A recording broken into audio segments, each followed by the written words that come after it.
Mr. Mojo here, and I'm going to take you through testing your glucose and your ketones with your Bluetooth integrated meter. So the first thing we'll do is wash our hands and get our hands ready. So I'm going to use a little alcohol swab to start off. If you're at home, you can definitely do some nice warm water. So give a nice cleaning of the area that you want to do. Put that to the side. The next thing I'm going to do is, because I'm trying to get that alcohol to blow off and to dry off, so I like to test and prepare my lancet device. So we're going to place the lancet in the top there, twist off the top, get that ready, place the top back on, click it into play. I like my setting in the Goldilocks zone, which is about number 3 there for me. Pull back that so it's ready to fire, that's the fire button, and we're ready to go for the lancet device.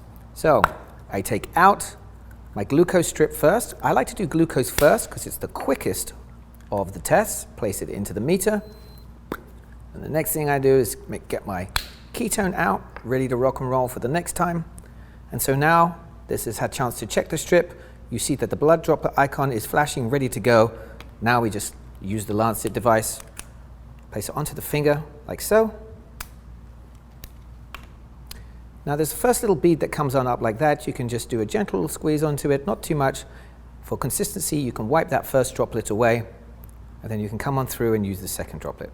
Why do we do that? Because there's usually a little bit of interstitial glucose in that first little droplet, so we want to make sure that we're getting the capillary glucose. When testing, it's always good to actually bring the strip close to that little bead of blood. Don't put it on top of the strip, just let it gently sip on up, like this. Perfect. 5 seconds, we're going to get our glucose. 84, really nice. I have an ejection on here, so I can just drop that and dispose of it appropriately. Then the next thing I do is I place my ketone strip in. It'll show CH for checking. And then the first thing it will show will be the code that matches the code on the side of the vial, 682. And I know I've got vial 682 here, so we've got a matchup, which is fantastic.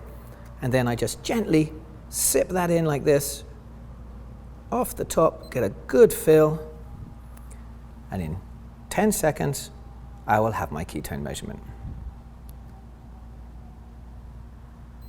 There it is, 3.2, really good.